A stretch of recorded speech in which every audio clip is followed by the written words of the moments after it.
अरे क्या हुआ भाई? भाई पूछ मत।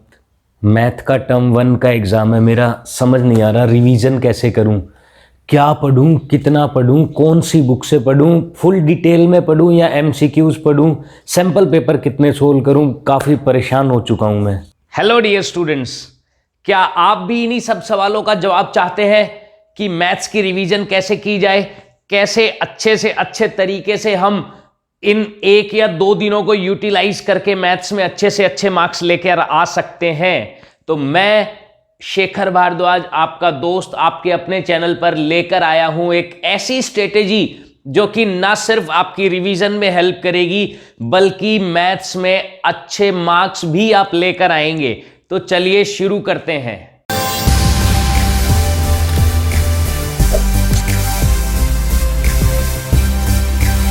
सो डियर स्टूडेंट्स, हम अपनी स्ट्रेटेजी को देखेंगे 3 पार्ट्स में, जिसके अंदर पहला पार्ट होगा रिवीजन और ओवरव्यू पार्ट, दूसरा पार्ट होगा एमसीक्यूज प्रैक्टिस पार्ट और तीसरा पार्ट होगा सैंपल पेपर प्रैक्टिस पार्ट। तो हम सबसे पहले पार्ट की बात करते हैं, रिवीजन पार्ट। इसके अंदर हमें क्या क्या रिवाइज करना है और किस तरीके से रिवाइज करना है उसके बारे में हम थोड़ा सा यहां डिस्कस करेंगे। सबसे पहले मोस्ट इंपॉर्टेंट बुक एनसीईआरटी, उसको मत भूल जाना। एनसीईआरटी तो ये लगा लो गीता है, गीता सीबीएसई के लिए गीता का ग्रंथ जो होता है ना, बिल्कुल वैसा ही है। तो सबसे पहले हमें एनसीईआरटी में से हर चैप्टर का ओवरव्यू लेना है, हर चैप्टर को हमें पढ़ना है, हर चैप्टर के फॉर्मूलाज हमें अच्छे से देखने हैं, कंसेप्ट हमें अच्छे से देख लेने हैं। उसके बाद रिवीजन के लिए हमें क्या करना होगा, उसके बाद आप देख सकते हैं एनसीईआरटी जब आपने रिवाइज की तो उसके बाद हमने 10 मिनट्स रिवीजन सीरीज चलाई हुई है, जिसके अंदर हर एक चैप्टर आपको 10 मिनट में कंप्लीट रिवाइज करवाया जाएगा, जिसके अंदर उसके इंपॉर्टेंट फॉर्मूलाज और टॉपिक्स डिस्कशन किए गए हैं। तो आप वो 10 मिनट सीरीज वाली वीडियो देख सकते हैं। अब हम आते हैं सेकेंड स्टेप पर, दैट इज एमसीक्यू प्रैक्टिस। अब एमसीक्यू प्रैक्टिस हमें करनी है, कहां से करनी होगी? देखो मार्केट्स में बहुत सारी बुक्स अवेलेबल है, जैसे ओसवाल की, अरिहंत की बुक अवेलेबल है, एजुकार्ट की बुक अवेलेबल है, एनसीईआरटी एग्जाम्पलर आप डाउनलोड कर सकते हो नेट से, वहां से भी आप प्रैक्टिस कर सकते हो। बहुत सारी बुक्स अवेलेबल है। इसमें मैं आपकी क्या हेल्प कर सकता हूं?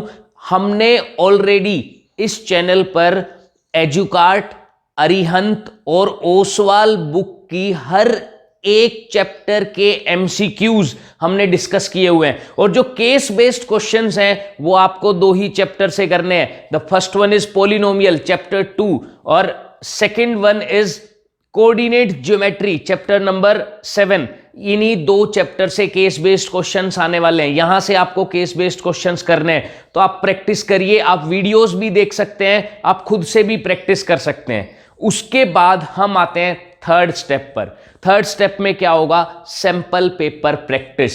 देखिए, जब सबसे पहले आपका फर्स्ट स्टेप और सेकंड स्टेप जब कंप्लीट हो जाएंगे, तब आप एस्टिमेट अगर टाइम लगाएंगे तो एक चैप्टर को आपको 2 घंटे से ज्यादा नहीं देने। एक चैप्टर 2 आवर्स, 1 चैप्टर 2 आवर्स, ये स्ट्रेटेजी आप लेकर चलेंगे। और जब सभी चैप्टर्स आप कंप्लीट कर चुके होंगे, रिवीजन प्लस एमसीक्यूज, उसके बाद आपको आना है सैंपल पेपर पर। और एग्जाम में जाने से पहले मिनिमम 4 सैंपल पेपर आपको करके जाने हैं। 4 सैंपल पेपर कैसे?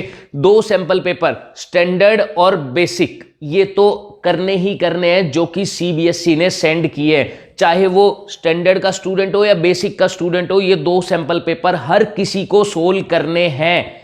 उसके बाद कोई भी और 2 सैंपल पेपर आप कोई भी सोल्व कर सकते हैं। अगर आप स्टैंडर्ड के हैं तो स्टैंडर्ड के सैंपल पेपर सोल्व कीजिए, अगर आप बेसिक के स्टूडेंट हैं तो बेसिक के सैंपल पेपर सोल्व कीजिए, लेकिन 2 और सैंपल पेपर मिनिमम रिक्वायरमेंट है।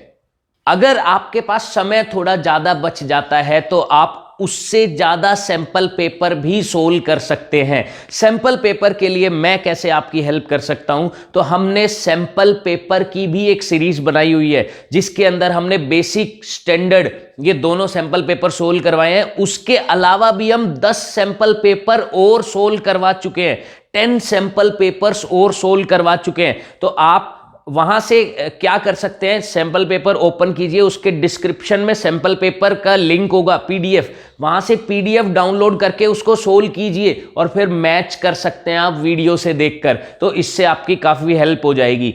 अगर आपने ये 3 स्टेप्स लगा लिए, अगर ये स्ट्रेटेजी आपने अपना ली, तो मैं गारंटी के साथ कह सकता हूं आप बहुत ही अच्छे मार्क्स लेकर आएंगे। और मेरी बेस्ट विशेष हमेशा आपके साथ है।